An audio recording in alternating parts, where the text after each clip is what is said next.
Hey Pearls, are you guys ready for a budget update? In today's video, I am going to take you all the way back through, I don't know, a few months because it's been a minute since I did a budget update. But what I'm going to be doing today with you guys is sharing with you all the numbers that go into our budget, how we've overcome a couple things, what are some plans for our future, and you're going to see all the real numbers.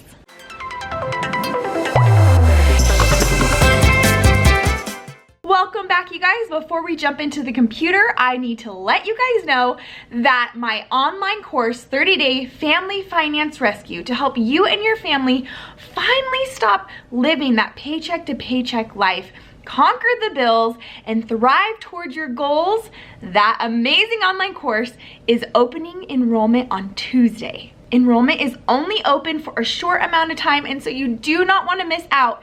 If you feel like you are lost, if you feel like you're stuck and you just don't know what's the first step and where do you go from there, if you need help figuring out how to customize a financial action plan based off of what your family values most, helping you reach your goals, then you definitely need to check out what this course is all about. Like I mentioned, enrollment is not quite open yet, so you can sign up for the wait list. And while you're waiting, in celebration of the doors opening, I'm doing a free online training. This free online masterclass is 3 steps to conquer your finances and thrive towards your goals. So to get more information on this free masterclass that you do not want to miss out on, there's links for that in the description as well. All right, let's jump into the computer. I just did the first half of our budget for March, and I wanted to jump on here and chat with you guys before I forgot everything. So I've rearranged a ton of stuff.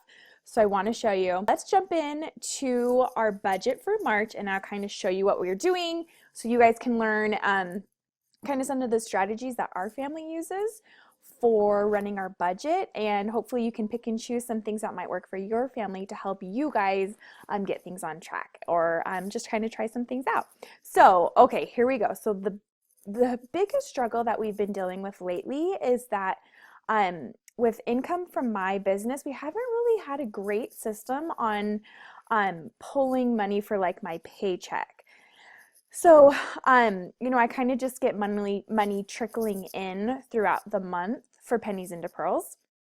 And so we've just kind of been like, okay, well, we need an extra $800 this month. Let's pull $800.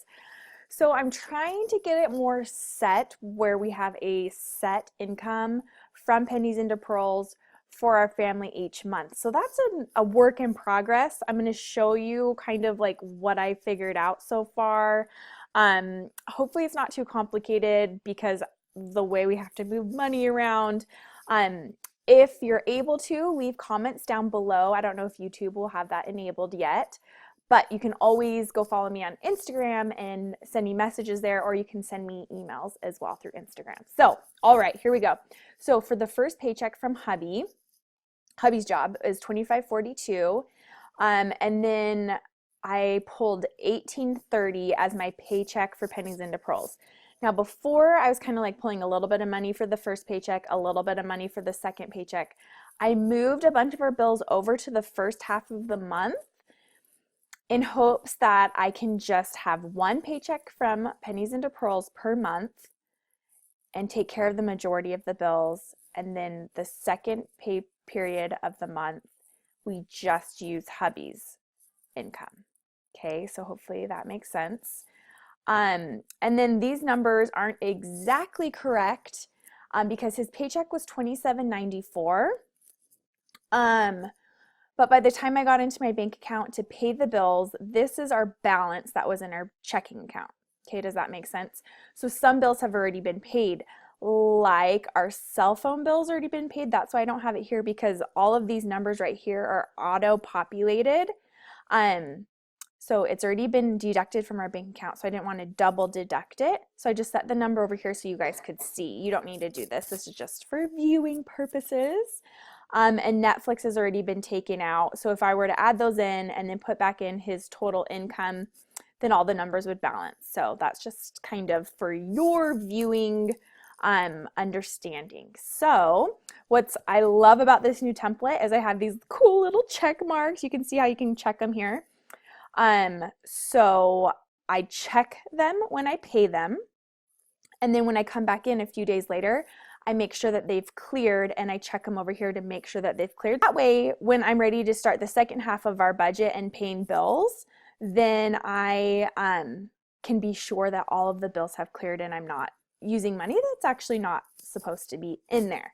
Okay, now the way that we're setting up our budget is I'm setting up the budget for the whole month. So when I start a new budget, what I do is I go down here, I click this little guy, and I click duplicate, and then I'll rename it to January, February, March, April would be the next month. And so, and then I refigure the budget based off of that before the month starts. So this is all laid out before the month starts. And then when I do my budget updates, when bills come due and things like that, then I go in here and click what I paid, clicked what's cleared, that kind of stuff. What else do you guys need to know? Okay, here's one thing that's a little bit complicated.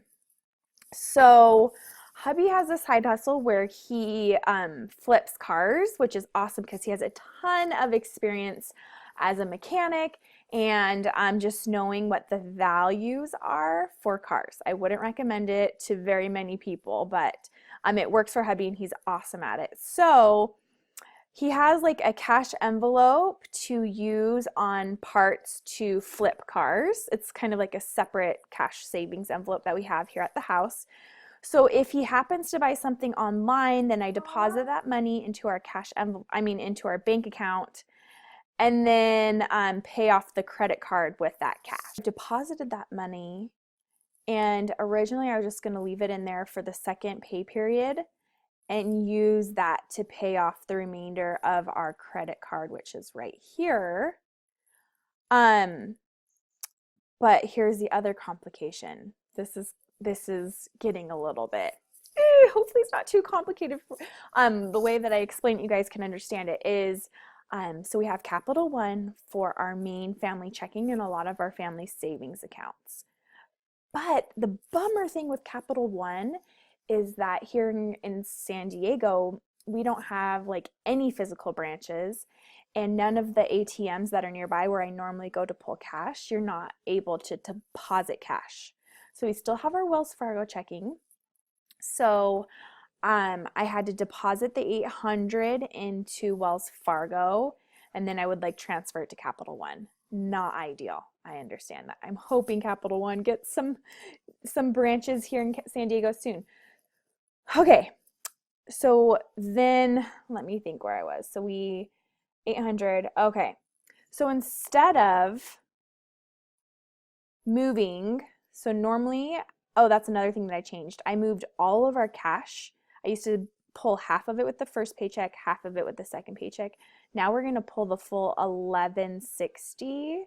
Yeah, that's what it would be, $1160 with the first paycheck. So normally this would say $1160, but instead of, because we deposited the $800 in Wells Fargo, okay, follow me here. I need to pull the cash from Wells Fargo because it's such a large amount. I'd rather go into a branch than into an ATM like in a gas station. I just don't feel safe doing that. So what I would do is move the money from Capital One over to Wells Fargo and then go to the branch and pull the cash from Wells Fargo. Guys, cash is not supposed to make spending easy, right? It's supposed to make it inconvenient. That's exactly what it's doing here. So I deposited the $800 to be moved into our checking in Capital One in order to pay off the parts that are on our credit card. Got it?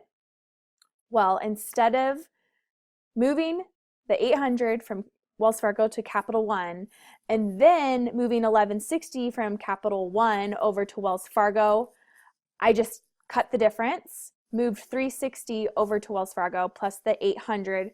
That makes it $1160. So I go to Wells Fargo, I have $1160 in there to pull for our cash envelopes for next month, for April. Because remember, with our cash budget, we're one whole entire month ahead, which is awesome. Which will leave us with $844. So I'm just gonna leave that in there, carry it over for next pay period, and we'll use that next pay period to pay off the parts plus gas money that we put on our credit card. Whew, okay, did that make sense? I hope it makes sense. Okay, so all other changes, tithing, we just pay 10% off of our increase. So that's 10% off of what this total, 10%, sorry, I'm pointing with this finger, but you need to see this, and there's a little guy over here. There he is. Say hi, Mav. 10% of tithing. Mortgage, we're still pulling half with the first paycheck and half with the second paycheck. Car insurance, we're pulling with the first. Cell phone already came out, but it's $135. Preschool, we used to do half with the first paycheck, half with the second. Now we're just doing it all on the first pay period, first half of the month. Gas/credit card. We have been spending a lot more gas than normal because we've just been doing lots of different driving, and hubby's been needing to do different things with the truck. So anyways, gas is higher than normal. And then cash, I just explained that. Netflix with the first half of the pay period or month. Fast offerings are what we contribute once a month to the church to help with local needs in our community and members of the church. And then we put money into savings for utilities that aren't paid monthly. And then we have separate car insurance for our 1960 Cadillac, which is a vintage car. It's so fun. So we have like vintage car insurance, but it's paid annually. So we put $20 away per month. That way in a year we'll have all the cash we need to pay that annual bill. And then we don't have any additional expenses for this first half. All right. Whew. Okay, I'll check in with you guys here in a couple weeks when I do the second half of our budget for March. Also, if you follow me on Instagram, you would know that we had an overdraft fee. Oh, I talk about how we used to always have overdraft fees. This was a total mistake on my part. I just used the wrong card and it withdrew out of the wrong account. Got an overdraft fee. Bummer. Oh well.